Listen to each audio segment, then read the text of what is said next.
Hey, how's everyone doing? It's a little bit dark. I might turn the lights on. Bear with me 1 second.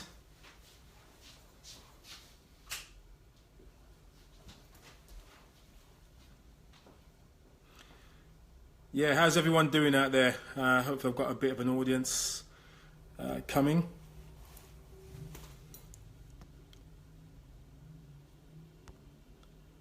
Let me know you're online, guys. Hey, Glenn, how you doing? Good to see you, mate. Yeah, so my name's Darryl Edwards. I'm also known as a fitness explorer, and I really like making fitness fun and focusing on the health aspects of movement, which is often neglected for many reasons. But movement is definitely medicine, and we should be engaging in the right types of movement that will lead to a healthful practice. So yeah, so I've got a few people coming online now. I'd really appreciate if you got any questions, just fire away with those questions, and so I can tailor this session and make it really useful for you. Hey Pippa, how you doing? Hi Glenn, how you doing? So yeah, I'll tell you a little bit about myself. My background was in investment banking. I was a technologist. I worked in software engineering. I was a developer, and I encountered other health issues. And part of the transition to better health was improving my diet, was improving my lifestyle by incorporating more physical activity and the right types of physical activity. And I was able to normalize my blood pressure. I was no longer pre-diabetic. I was no longer anemic. So by changing to this lifestyle and transitioning to this lifestyle, I was able to realize better health without any of the meds, which is obviously fantastic. And I've been able to maintain this kind of health status now for this is coming up to about 15 years or so. So it's been quite a long time, quite a journey, an investigation and exploration of realizing what's required to maintain and sustain really good health without all of the peaks and troughs. So yeah, so guys, please ping some questions my way, anything you'd like to ask me, and I would love to address. So what have we got? Hi Yale, how you doing?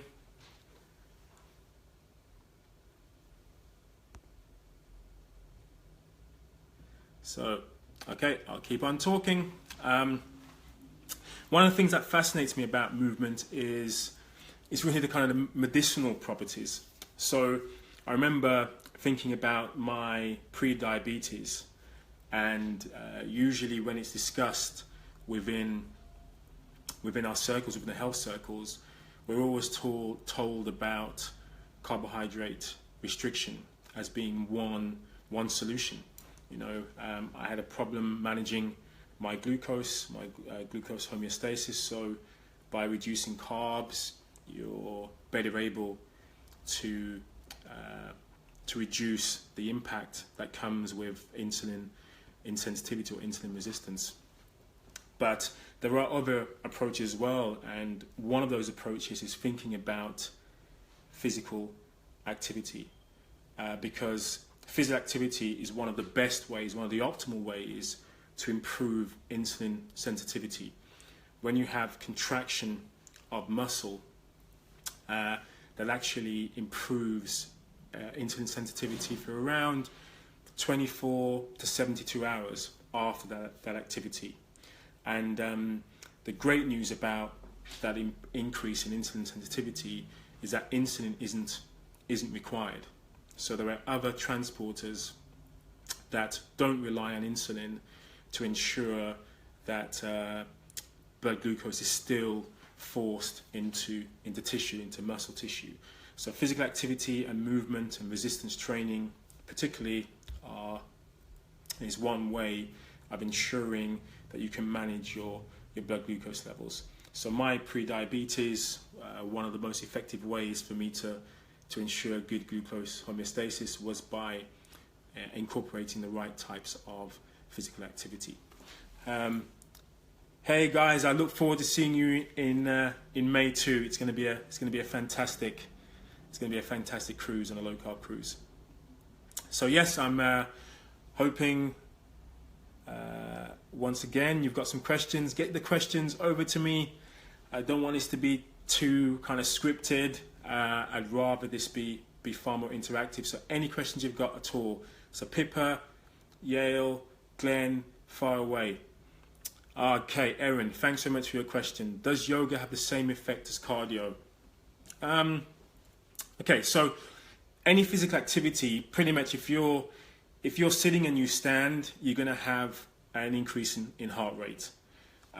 If you're sedentary and you undertake some yoga practice, usually the main emphasis is on flexibility, is on maintaining kind of isometric holds with the postures. There is going to be some cardio benefit, but to be honest, the lungs and the hearts require far more to maintain good aerobic capacity. So it's not that yoga will have no effect on your cardiorespiratory ability, but it's not going to be the same as doing cardio, whether that's going for a hike or going for a run or going for something that's really going to be pushing the heart rate. It's not going to have the same effect. Here's another question. So hopefully, Erin, I've answered that. If you want anything more particular, then please ask another question in relation to that. Mitochondrial development. So yeah, mitochondria, again, this is often talked about in relation to food. Mitochondria is kind of the energy, the building blocks of energy. And so to increase the volume of mitochondria and to increase the effect, the potency of mitochondria, physical activity is the prime method for making that happen. Usually that's in relation to aerobic cardiovascular work once again. But there are also other energy systems that also drive mitochondria, whether that's kind of high intensity work, which will also improve the volume and the potency of mitochondria. So yes, it's important because it basically gives us energy. It reduces fatigue. And so if you have any issues at all with mitochondria, then you're likely to have chronic fatigue. You're likely to feel as if you don't want to do anything whatsoever. And there are a lot of conditions, a lot of physical conditions, whereby we can see there's an inefficiency with mitochondria. So one of the most powerful ways, once again, is to increase the volume and the density of mitochondria is through physical activity. Movement really is medicine. Okay, how often should you do HIIT training, high intensity interval training? How often? It depends on what your goals are, I would say. If you're an athlete, then you'd obviously have some sort of periodized program where high intensity interval training is part and parcel of that. And you would have, as long as you have adequate recovery time, then that's usually going to be sufficient. For mere mortals like most of us here, like myself and those watching, I would say probably once or twice a week would be more than enough of that type of training. To be honest, most people don't really do high intensity interval training. They kind of do vigorous intensity training. To really do high intensity training, you've got to be going flat out for probably a maximum of 20-30 seconds, maybe 60 seconds at the most if you're well trained. Most people cannot do that. They'll work at 80%, 85% intensity. You pretty much got to go 100% intensity for that period of time. All the research and all the studies, such as like Tabata protocol, they used Olympic level athletes who were used to working at 100% effort, and they were going flat out for 20 seconds, recovery for 10. But most of us find it really difficult to work at that level. We You know, we get nauseated, we want to throw up, we want to give up. So yeah, if you are really doing high intensity interval training, probably once or twice a week at the most. If that high intensity is more kind of vigorous intensity, then you can do that more often. And the benefits are you can improve your aerobic capacity in a much shorter space of time. That's the benefits of doing a high intensity training protocol. Okay, Pippa, so I do 4 to 6 kilometer brisk walks 3 times a week. Is that enough? Okay, so again, Pippa, it's down to what your goals are. So 4 to 6 kilometer brisk walks 3 to 4 times a week. Is that enough for what? Is it enough to not be sedentary? Yes, you're doing something several times a week at a brisk pace. It's about what you want to achieve. So if you want to ask me a question that's more specific to what your goals are, then I can answer with some conviction. So if you ask me if that's enough, is that all you should be doing per week, then I would say no. That's just one part of what your movement practice should be about. That's not the be all and end all. I hope that answers your question, Pippa. So anything more specific, please ask another question. Okay, another great question here. How important is it to enjoy your training? You know, I saw, well, recently I was at a retreat where there were people who were kind of suffering for their health practice, like literally beating themselves up in order to get healthier. And I remember seeing pictures of, say, the Dalai Lama, who, you know, very spiritual guy who's on his quest for happiness and living this kind of really fruitful life. And he's always smiling. So he's not the typical kind of what you assume to be living like a monk, whereby everything is serious and everything is kind of painful and you're kind of punishing yourself in order to achieve your objectives. I feel exactly the same way about training, about my food choices, about my lifestyle choices. I have to enjoy what I do. If I'm going to the gym just so I can beat myself up and demonstrate to the world how much I can punish myself, that's not something I'm going to sustain. It may be something I can do because I want to be world champion. It may be something I can do because I want to have a fantastic physique for a short space of time. But for me to think about doing whatever I'm doing now into my, well into my 50s and 60s and 70s and so on, then it has to be something that I enjoy. So for me, play is the vehicle that I use, and primal play, which is the work that I do, is what I use to ensure people have much more fun with fitness. It ensures that people think about how they enjoyed movement when they were children. You know, you didn't exercise, you didn't train, you just played, you moved, and you had fun, and you want to engage that with others. Okay, so got a question. Oh yeah, thank you very much. Great point about the Dalai Lama. Yeah, I mean it's not something you often think about, but yeah, that guy he's really happy living the life that he's living. And I think that for a lot of us who follow whatever lifestyle we follow, so I follow a paleo lifestyle, and I want to be happy with it. I don't want to feel as if I'm missing out. I don't want to feel as if I'm losing out. I don't want to feel as if every time I avoid grains, for example, that it's something that's detrimental to me, psychologically. Oh, I'm missing out. I wish I was having those foods. No, I'm actually happy that I'm eating foods that are really beneficial and contribute to my health. And it's the same way I feel about movement. I don't dread movement. I don't dread exercise. I kind of hate punishing regimens. That's what I hate. I hate punishing regimes, which is hence why I love play, because it brings enjoyment and it brings something that's intrinsically rewarding. So a question about being sedentary and wanting to start an exercise program. How and what should you start with?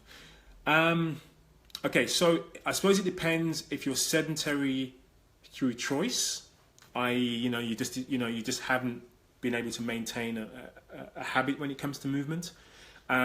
or you're sedentary because you're recovering, say, from injury, or you just are falling out of love with your workout program, and you just got a bit into a bit of a rut.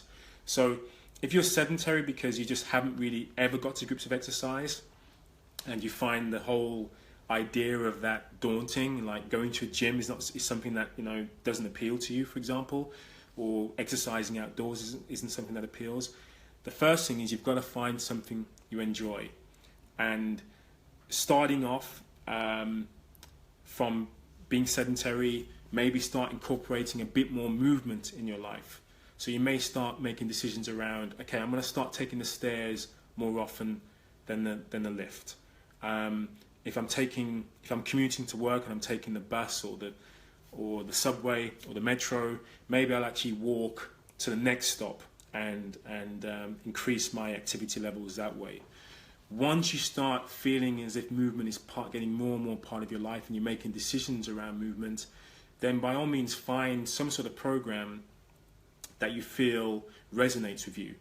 So there are many out there. Find out what you enjoy. It could be dancing. Maybe dance is something you enjoyed as a child or as a teenager, and you want to get back into dance. Maybe you played sport and you'd like to get back into sport, not necessarily the competition aspects, but just a friendlier approach and a more kind of reasonable approach to sport. Maybe that's what your buy-in is to increasing in movement.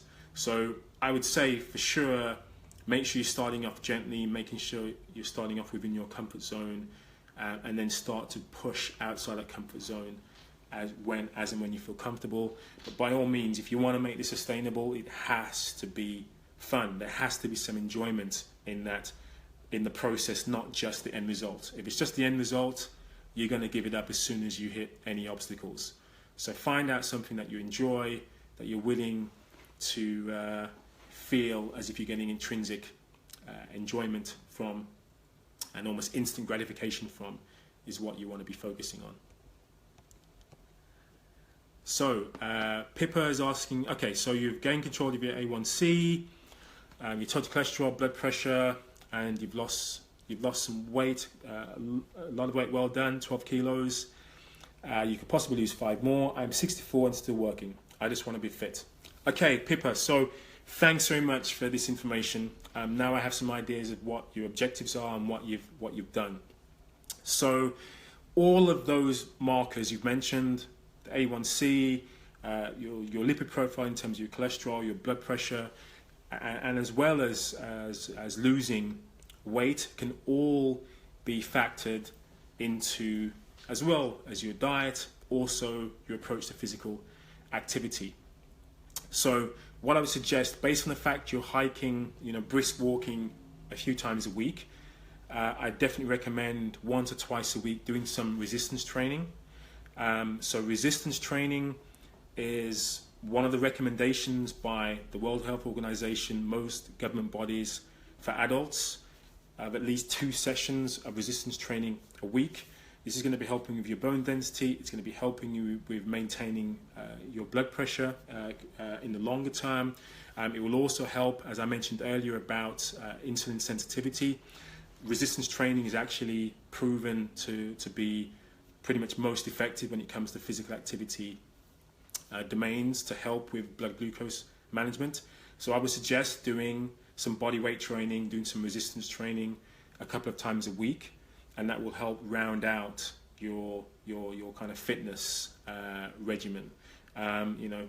One day or so, a couple of days, say doing yoga to work on your flexibility, 3 to 4 times doing your brisk walks, and then finally doing a couple of days of resistance training, and you'll definitely still be meeting your goals and exceeding your goals, and I'm sure you'll achieve what you set out to do. So thanks so much for your question. Hopefully that gives you some ideas of what you can do going forward. Do we have any other questions? Anything else? I'll just quickly track back to make sure. You're welcome, Pippa. So I suppose one of the things that people often talk about with movement and with fitness is about overdoing it. So kind of chronic cardio, and doing lots of physical activity that's likely to have an impact on your cortisol levels, your stress levels. So I'm a big fan of movement, as you can tell. I'm a big fan of physical activity and incorporating more movement. Again, as you can tell, I'm really passionate about this. However, there is such a thing as overdoing it. But most of us are definitely not in that world. Most of us are not running, 100 kilometers every single week, training 7 days a week, 2 or 3 hours in the morning and several hours in the afternoon. Most of us aren't athletes. Even if we believe we're training like athletes, most of us are not doing so. So it's about balance. If you're sleep deprived and you have a poor diet and you're trying to work out all of those attributes of your life which are not healthy, it's not going to really benefit you. But at the same time, if you're eating perfectly and you're managing, have good quality sleep, but you're sedentary, you're also not healthy. If you're surrounded by, unhealthy relationships and toxic environments, and you're nailing your physical activity and your diet, again, that's not going to be a healthy status. Health is multifactorial. So there's obviously some balance there. And for most of us, we are sedentary. Most of us are sitting far too often. Most of us, even if we are physically active, are focusing on one or two areas alone and not thinking about the other aspects of fitness that we need. So if I'm in a gym and I'm just lifting weights 3 times a week and training my body parts in isolation, but ignoring cardio and ignoring flexibility and mobility and balance, for example, then that's not a well-rounded, well-balanced approach to movement. If I'm just going for runs and I'm very aerobically fit and I'm running several times a week and I feel that's sufficient to nourish my body in terms of movement, again, you're missing out on other components of fitness that are really useful. So you're missing out on building bone density, on building lean muscle mass, which will come from resistance training. So there are other areas you can work on. If you can run a half marathon and you can lift heavy weights in the gym, but you stretch, you lean over to tie your shoelaces and your back gets pulled because you have no flexibility or mobility, again, that's not a healthy state to be in.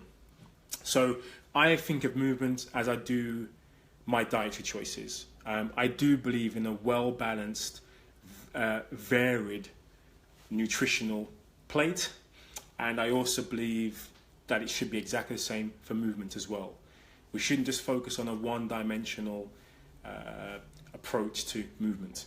So we should have some flexibility requirements. We should have some aerobic capacity and cardio requirements. We should be focusing on our strength and power and speed, as well as stamina. We should be working on mobility and coordination and agility. And our movement capabilities should cover lots of different locomotive patterns. So crawling, standing, sprinting, jumping, climbing, all of these are really important when it comes to movements that we were designed to do. So taking into account our evolution and our ancestry is really important when it comes to what we do when it comes to movement. So hopefully that answers that question. You can overdo it, but most of us don't do enough. And if you have a variety, almost like a smorgasbord of movement that you're picking and choosing from, you're unlikely to overdo and have repetitive stress, injuries as a result, or suffer from chronic cardio, because you're always dipping into this kind of vast menu, a la carte menu of movement patterns. Thanks very much, Primal Docs, for sharing the video. Really appreciate that. And thank you for the great questions, Pippa, and Adapt Your Life as well. So keep those questions coming, everyone. I can obviously help you put movement into context from a health point of view We're often told that movement is really useful, is really helpful. It can help you be healthy, but why? What are the mechanisms that help us do so? How does movement contribute to reducing inflammation? How does it contribute to improving, your lipid profile? Can physical activity have any impact on any of those? So if you'd like me to talk about those in any more detail, please let me know.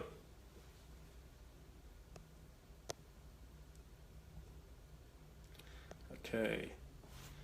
So, any other questions, anyone? Should I dive into inflammation when it comes to physical activity? So, inflammation associated with disease, chronic lifestyle disease. Systemic chronic inflammation is linked to everything from cardiovascular disease to cancers to stroke to diabetes. So we're often told if we eat a diet which is anti-inflammatory, which reduces inflammation, then we can reduce the risk of diseases that are likely to be caused by inflammation. And we can do blood tests and tests for markers of inflammation, such as CRP, C-reactive protein, high sensitivity CRP in particular, even gives us even more insight. And this can be tracked, and you can detect your levels of a snapshot of your inflammation levels at a given point in time. So there is research that your fitness level is associated with your levels, inversely associated with your levels of CRP. So the fitter you are, you're likely to have less inflammation in the body. And how that works is that in the short term, when you get muscle soreness after physical activity or DOMS, it actually drives up acute inflammation. And so that muscle soreness is inflammation, which is acute. But then when the body responds to that inflammation, chronic inflammation is actually driven down.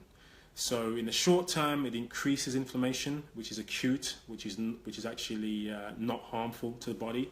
It's something that the body will react to. But in the longer term, your chronic inflammation is actually reduced.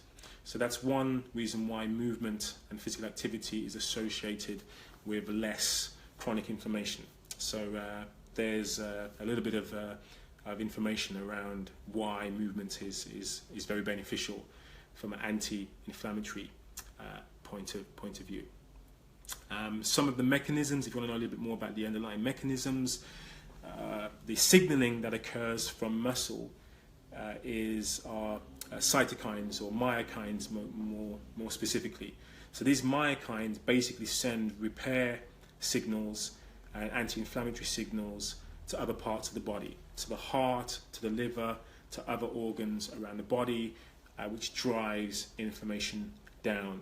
So if you want to do any more research on that, if you search for myokines, myokines, then you can find out a little bit more about this powerful signaling that is sent from muscle tissue when it's acutely inflamed based on physical activity, which actually has a beneficial and health promoting effect around the body. So it's a very potent and powerful tool at our disposal based on our propensity to move.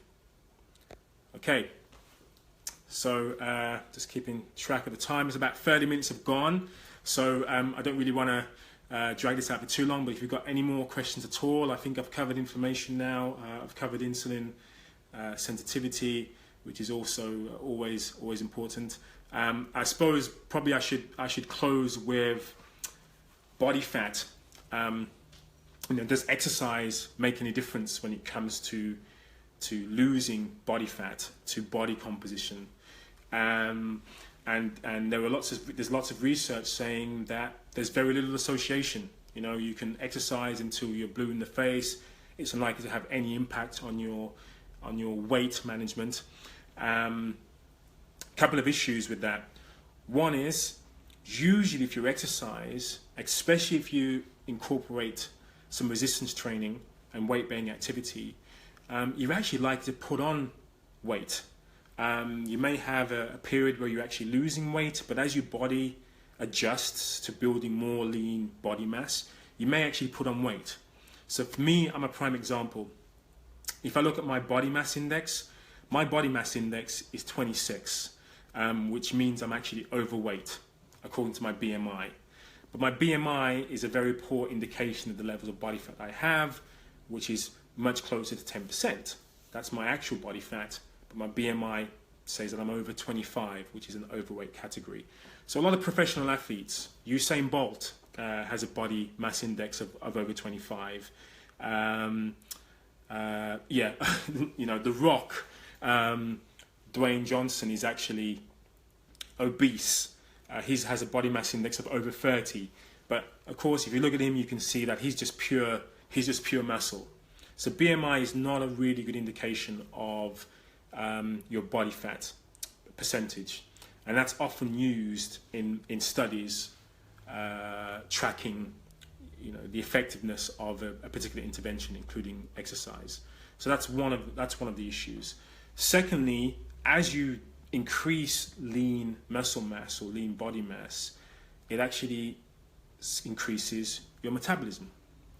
So you have your basal metabolic rate actually increases. So the more muscle mass you have on board, the more effective you are at burning calories whilst you're at rest.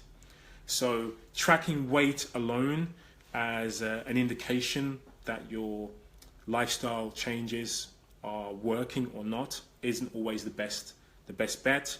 You've got to look at something that a little bit more detailed in terms of tracking your body fat percentage, because that's something that will reflect that if your lifestyle changes are actually having an impact in the right direction. So I've gained several kilos since I started my paleo lifestyle, because I was a very slim individual who was skinny fat. So I had a lot of onboard fat at that time, even though my BMI was in the normal range.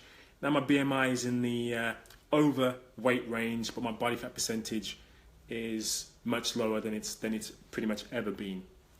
So something to bear in mind when you're seeing this research around exercise and weight. That's not the association that we should be looking at. We should be looking at exercise and physical activity and body fat percentage. If you look at that, then you will see there is significant and substantial research out there proving that it does have a positive impact on body weight or body composition, I should say. It isn't, and I'm not talking about calories in, calories out here. I'm just talking about what happens as you start building more lean muscle mass and the physiological changes that occur, which means you are burning more fat at rest. Okay, so hi Julie, I hope you're well. If you've got any questions, Julie, please ping me a question or two, because I'm probably going to about coming up to closing. Any questions from the Adapt Your Life crew? Glenn, any questions? You're normally pretty chatty, mate, so I'm hoping you got a couple of questions for me. Okay, so I'd probably just like to thank everyone for the time. Hopefully I've given you some reasons as to why movement is medicine. So it can help you manage your blood glucose, so it gives you another tool in your arsenal. If you are relying on carbohydrate restriction and that's working for you or not working for you as well as you would expect, then bear in mind that resistance training will improve insulin sensitivity for up to 72 hours without the presence of insulin, which is probably most important to bear in mind. There are other ways to improve glucose homeostasis that doesn't require a change in diet, and movement is one of those mechanisms. Secondly, the types of activities that you should be engaging in. If you're a runner, don't just run. If you weight train alone or Olympic lift alone, don't just Olympic lift. Try to cover as many bases as you can.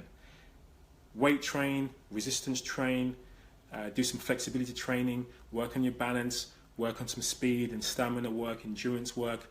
Combine all of those to ensure you're having a really good and helpful movement practice. Don't do too much of any one thing, and spread that across all movement patterns where possible. And within that movement practice, make sure you're having fun, have some enjoyment. Don't beat yourself up, don't punish yourself to try and improve your health. Your mental health state will be far better if you have a smile on your face and you have some laughter whilst you're undergoing some enjoyable movement.